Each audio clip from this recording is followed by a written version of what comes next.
Hello everybody, welcome to episode 4. As you guys remember, last week we covered how to blend in your colors on your eyes, your eyeshadow. So today we're going to cover foundation, and hopefully we'll have enough time to get into highlighting. So there are 2 ways that you can do your highlighting. You can either apply your foundation first, put your highlight over it, or you can put your highlight on first and put your makeup, your foundation on over it. So what I'm going to do is I'm going to do one side with the foundation then highlight, and I'm going to do the other side with highlight then foundation. So you can see the difference.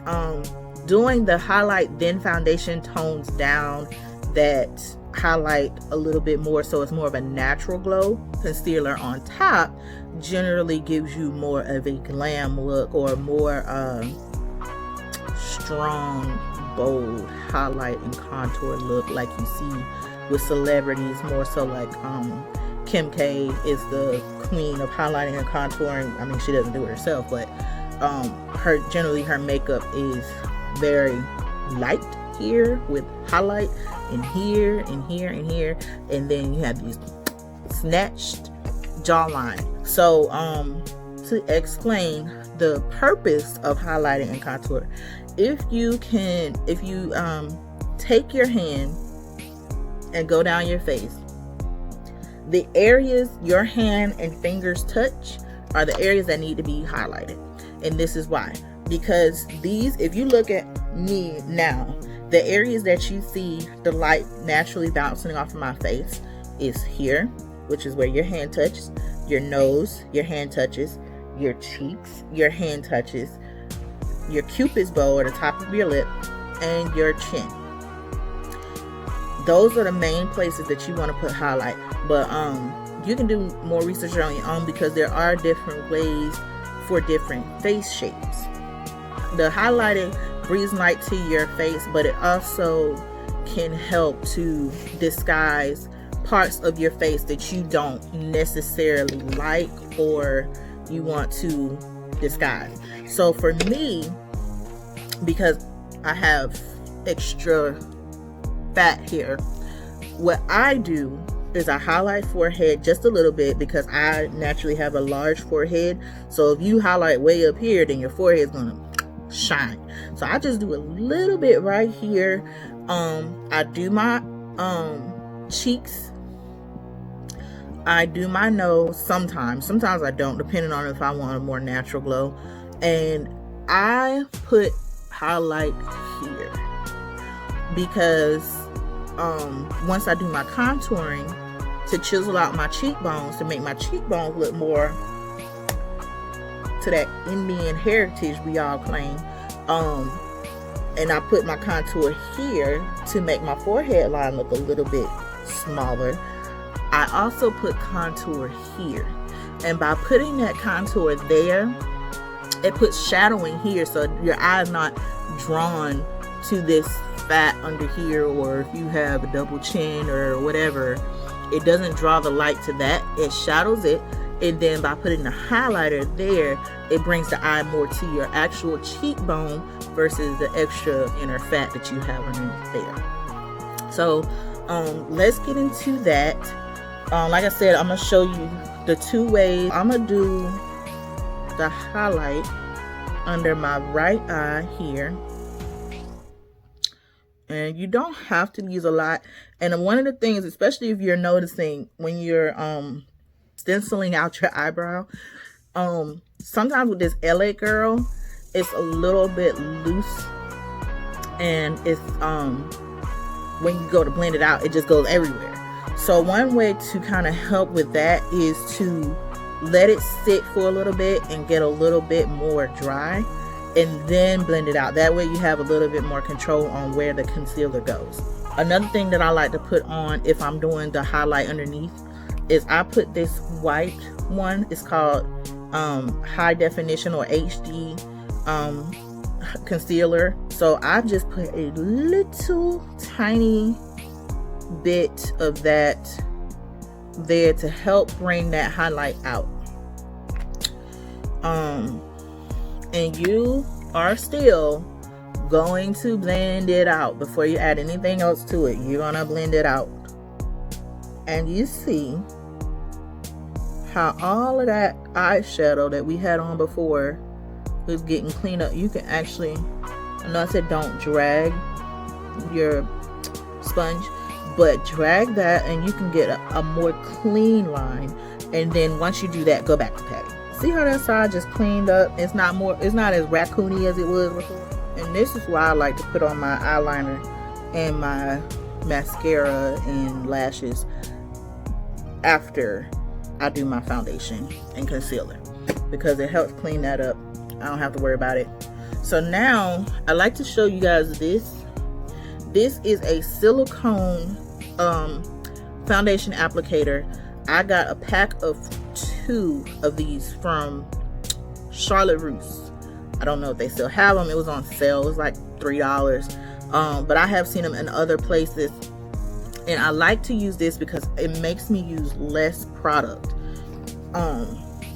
Because if I put it on my brush, or if I put it on my sponge, or even if I just put it directly on my skin and blend it out, all that product is getting soaked up into your utensils.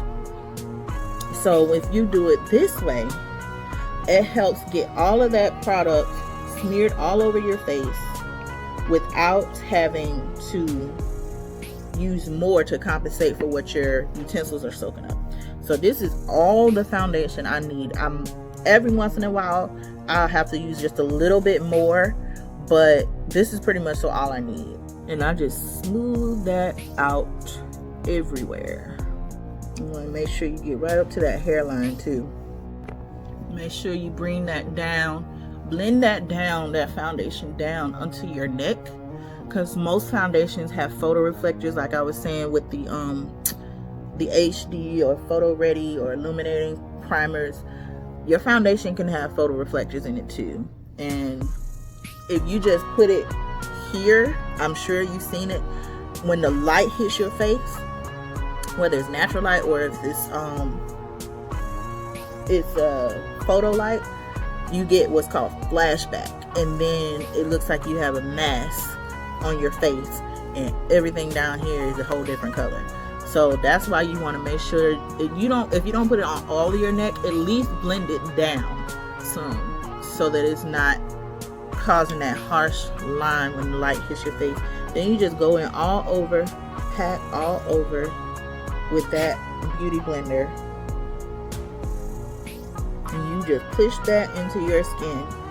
You probably, depending on the full coverage level or the coverage level of your foundation, you're probably going to spend a good 3 minutes minimum doing this to make sure it gets into that skin. Because if it's in there, it's not sitting on top, it's not getting cakey, it's not coming off easily. And look, watch these eyebrows. Bam. Clean that up real quick, easy. Gradation is there, the separation is there. And make sure you get your ears too, just a little bit. You don't have to actually put product per se on your ears, but just by patting over them, it blends everything into place. That way it doesn't look like you have a mess. But yeah, this is why you really need to wash your face every day that you wear makeup. You need to wash it every day, period. But when you wear makeup, you really need to wash it off, because sleeping in your makeup, no matter how tired you are, even if you just use a makeup wipe and don't go back over it with a deeper cleanse or a toner or something, just get most of that makeup off your face, because every night that you sleep in your makeup, you're aging 8 days. So if you're a person that wears your makeup every day and you sleep in your makeup every day, at the end of the year, you're 8 times older. You look 8 times older than you would. Now, as you can see, my foundation looks a little bit more, just slightly more yellow than I am and slightly lighter than I am. And what's going to happen is, as this foundation dries and as it works into my skin, it's going to oxidize. So that's why you have to be careful with your makeup choices, because it might look right when you first put it on, but then when it oxidizes, it's too dark, or it's too red, or it's too yellow, or something.